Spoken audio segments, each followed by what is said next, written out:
A Ghostly Haunting in Grand Haven, chapters 28 and 29. Chapter 28. Without another word, without waiting for Angela, I spun and tore through the foyer. I raced down the dark hall and stopped at the living room. I heard Angela's footsteps coming up behind me. "Dad," I shouted. "Dad, where are you?" There was noise coming from the gigantic contraption in the living room.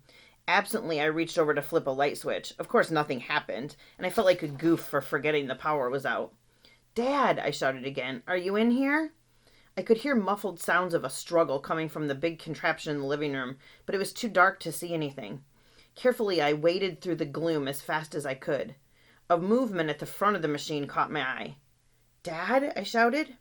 Suddenly, I realized what was seeing.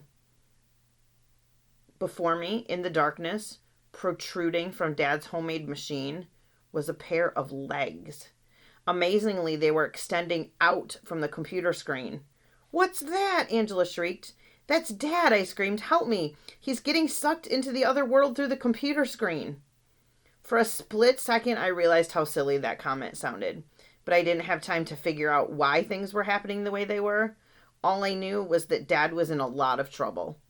Although it was dark, I could see the shadowy forms of Dad's legs coming out of the computer screen, but I couldn't see the rest of him. It was the most bizarre scene I had ever witnessed in my life. "Help me," I shouted again, and I grabbed one of Dad's legs. "Grab a leg and pull." I wrapped both arms around one of Dad's legs and pulled with every ounce of strength and energy I had. I could feel Dad struggling, trying to free himself, but he wasn't making any sounds. I knew that somehow he was in between the two worlds, and I was sure that if we didn't save him, he'd be pulled into the other realm and we'd never see him again. But no matter how hard we pulled, he wouldn't budge. In fact, we lost a little ground as I could feel him slowly getting pulled farther and farther into the computer screen, into the dark realm. "I'm pulling as hard as I can and it's not doing any good," shrieked Angela. "Keep trying and don't let go," I shouted back. "Hang on, hang on, hang." But our efforts weren't good enough.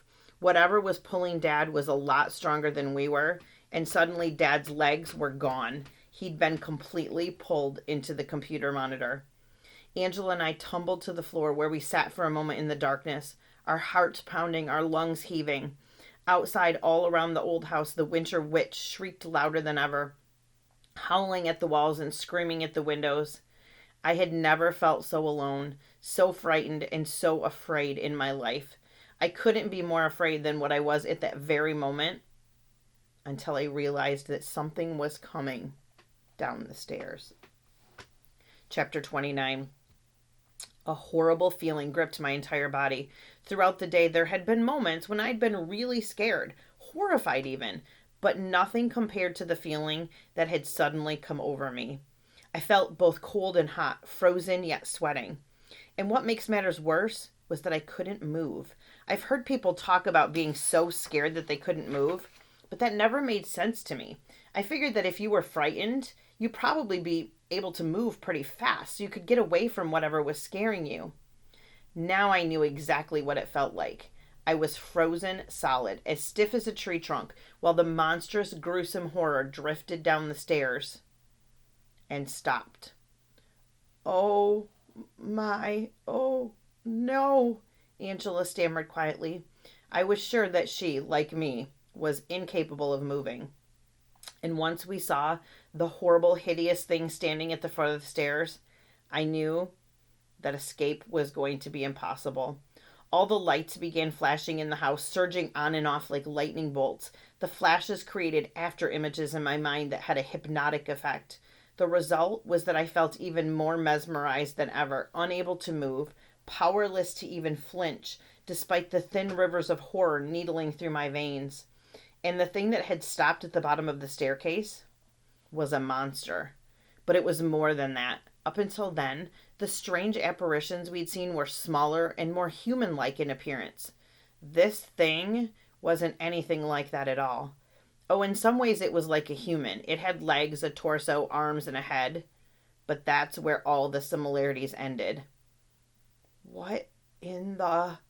Angela stammered again, her voice so low that I could barely make out what she was trying to say. The thing was taller than an average-sized man, but twice as wide. It was covered in both hair and scales, and its eyes were red and flaming. Bubbling drool fell from its open mouth, which held rotten, decaying teeth. Just its mere presence was electrifying, and not in a good way. Without warning, my arm was seized by something. The sudden jolt broke the spell. To my shock and horror, I turned to see an arm jutting out from the computer screen. The screen had seemed to take on a liquid property, as if it were made out of some sort of soft, pliable membrane. You would think that an arm through a computer screen would have shattered the screen. But that wasn't the case. At first, I tried to pull my arm away in fear and disgust, but then I realized it was Dad's arm. He was trying to get out. "Angela," I wailed as I grabbed Dad's wrist with my free arm. "It's Dad, help!" The hideous creature at the bottom of the stairs spoke while the lights continued to flash. "You were warned," it growled. "You were warned to never come back. Now you will never escape." The lights flashed and blazed, and the effect was maddening. Angela gripped one of Dad's arms with both of her hands, and I grasped the other. "Pull harder," I wailed. "Harder!" Dad's head and shoulders came through the screen, which had split open like plastic wrap. I released my hold of his arm with one hand and looped it around beneath his armpit. Dad suddenly came tumbling out, knocking over the big machine as he fell to the floor. Angela and I had to step out of the way, trying to pull Dad in the process. The big contraption crashed to the floor, and the house trembled with a thundering shudder. Lights continued to flash, and the hideous monster remained at the foot of the stairs, one fat arm pointing at us accusingly. A thick string of drool hung from its chin and then dripped to the floor. It was gross. "You were warned," the thing growled. "You were warned to never come back. Now you will pay the price for returning. Now you will never leave." And that's when the house began falling in on us.